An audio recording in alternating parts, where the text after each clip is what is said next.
fun stuff does bring a few bumps along the way. I'll take it nice and slow as we make our way down into the canyon, try and keep it as comfortable as possible. Bumps can be a little bit worse, however, on the uphill sections, as we do have to carry a bit more momentum.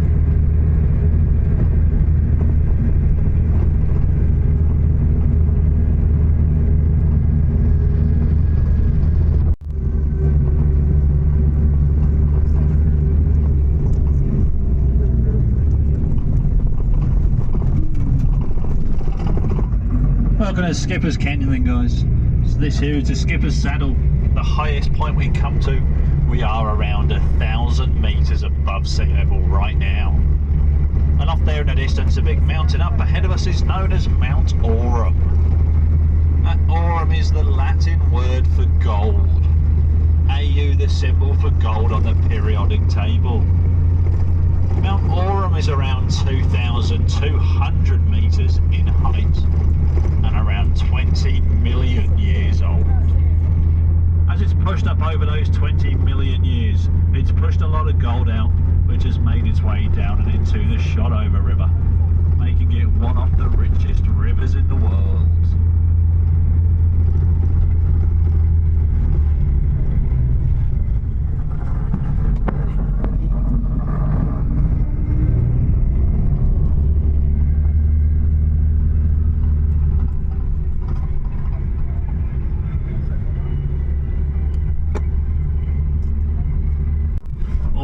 To the old Skipper's Township.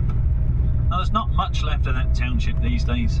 There is an old schoolhouse which has been quite nicely renovated, but that's about all that's left. It's about twice the distance we go. Took just 8 years to build this road, all made by hand, just using hand tools. Was built between 1883 and 1891. No, it's not bad going if you ask me. 8 years to build a road inside a canyon, on the side of a cliff face, using just your hands. Especially when you compare that to modern day Queenstown, where we have Beach Street, which is about half a kilometre in length, and has been full of orange cones for the last 3 years. Now this is a public road, so pretty much anyone can come down here, with the exception of rental cars. It is one of only a few roads in New Zealand where you are not insured to bring a rental car. And there's no exit at the end of this road, so we do come back out the way we go in. Which does of course mean we might meet traffic coming in the other direction.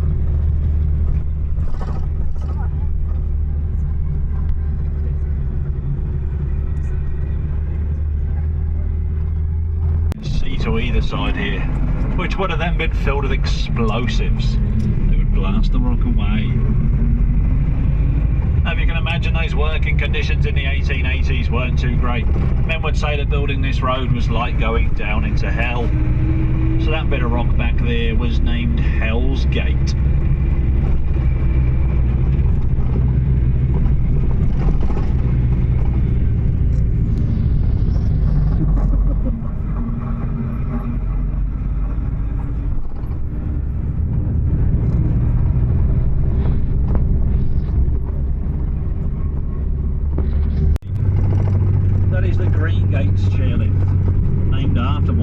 Hotels that once stood down here in Skipper's Canyon.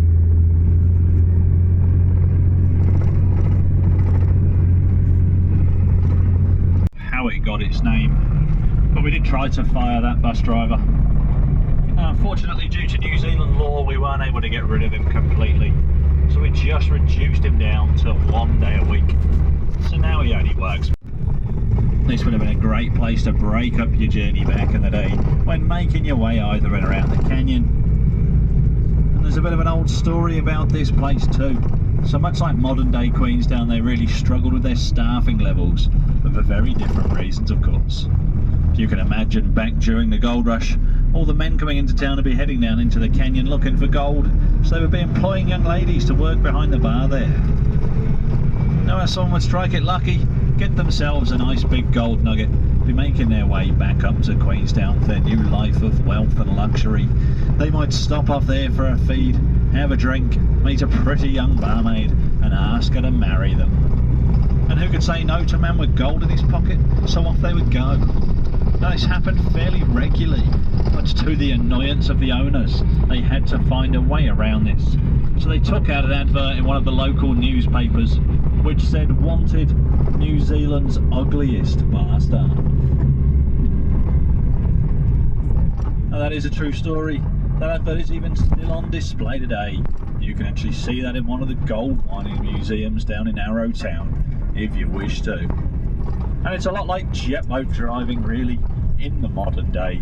So what sort of happened in the past is we bring in a group of people, you go out on a jet boat, you get wooed by the skills of these absolute superheroes we employ here in the canyon, then you try to steal them away from us. So for that reason now folks, we only employ ugly jet boat drivers.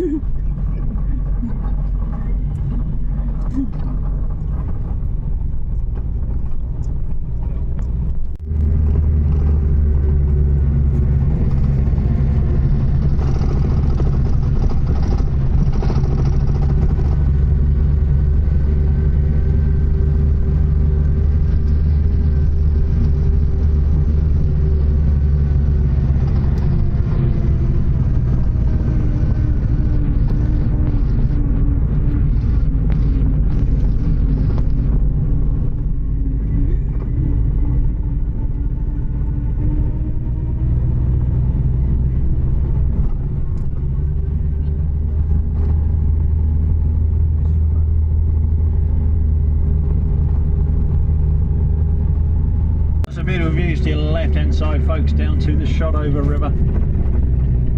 We'll just be following around now for about another 5 or 10 minutes. And we'll have another photo opportunity and a chance to use some toilet facilities before we head down to the jet boat.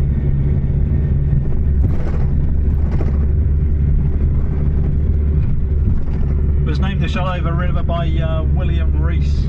He had a friend down in the south of England who owned the Shotover Park estate. He named it after that. Now the river itself is around 75 kilometres in length. Starts way up in the hills ahead of us, flows down through the canyon and out into the Kawerau River, which drains from the bottom of Lake Wakatipu.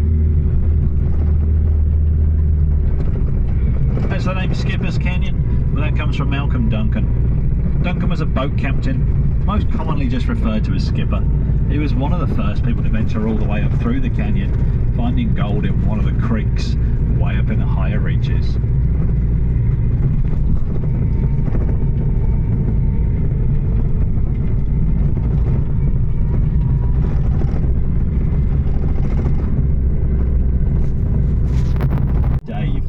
Dave's been living there for about 20 years now. He was once a Queenstown resident, but as Queenstown started to expand, get a bit bigger, a bit busier, he decided it wasn't for him anymore. So he moved out here for some beautiful views and a bit of peace and quiet.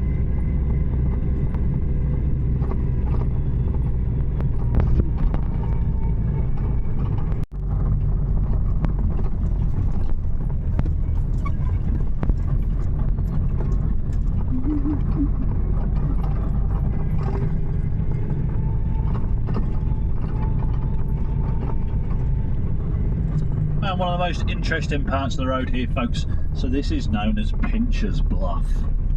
So to your left hand side there you've got about a 100-metre drop, and to your right hand side about a 100-metre cliff face. Now if you do get afraid of heights, just do what I do through here, just close your eyes. So this was the most expensive part of the whole road to build.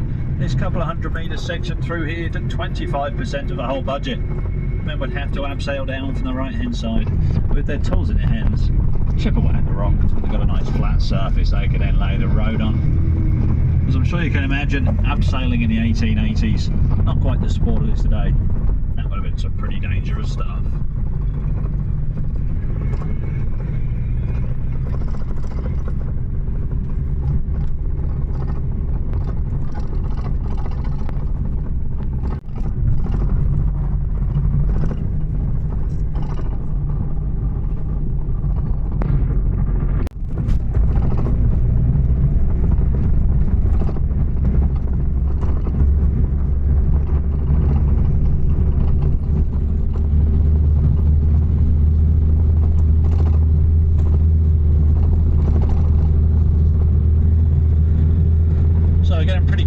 destination of our jet boat now, folks. As we round the next two bluffs, have a look to your left hand side. Down there is Deep Creek. You'll see our jetty down there on the beach, and possibly a jet boat by now too. As I say, before we head down there though, just a little bit further up the road, we've got the site of one of the original bungee bridges of Queenstown, known as the Pipeline. Pipeline was opened in the early 90s as competition for AJ Hackett's Cowrow Bridge, which opened in around 1986. Then about a decade or so later, AJ Hackett decided to buy out the competition and proceeded to close it down. As part of that agreement, they only own the lease on the bridge. They have to use it at least once a year to keep that lease going. That does unfortunately mean they don't let anybody else on the bridge, but there is a beautiful viewpoint just next to it. Toilet facilities up there too. So I'll hang out there for about 5 minutes or so, guys.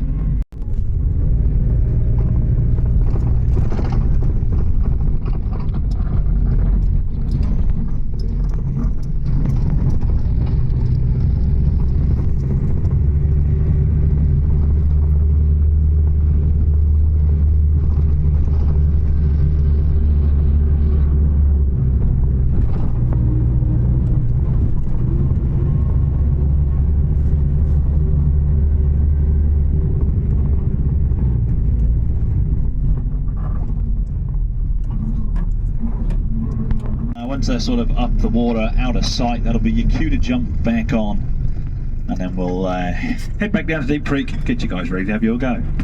I have the highest. Yeah, I bungee jumped off this bridge. Oh,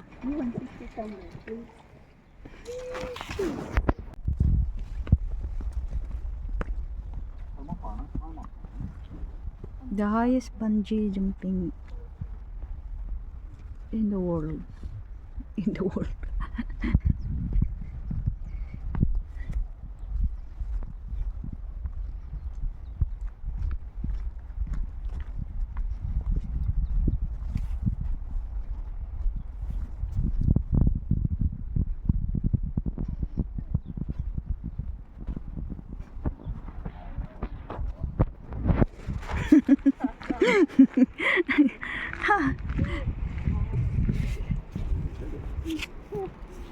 How much money would I have to pay to walk across that bridge? Didn't do it. Oh, for free.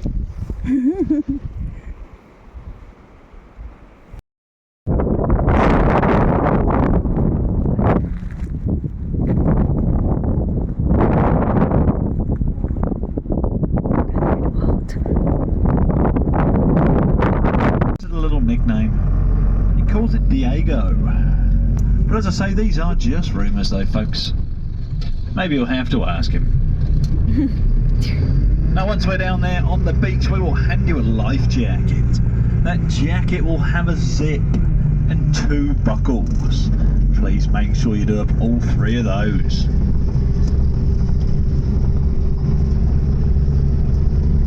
If you have anything you wish to leave on the bus, any bags or any valuables, feel free to do so. It won't be left unattended at any point.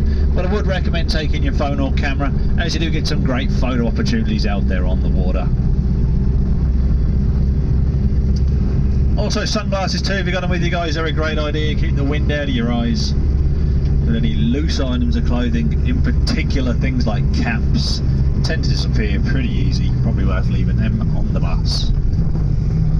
It might not be that cold of a day, guys, but it might be a little bit chillier out there on the water, so I highly recommend any warm layers of clothing you've got with you. And as you go to load the boat, Lincoln is quite particular about how he loads his boat, so stay together in your groups on the jetty there, and he will tell you exactly where to sit. Have a great trip on the water.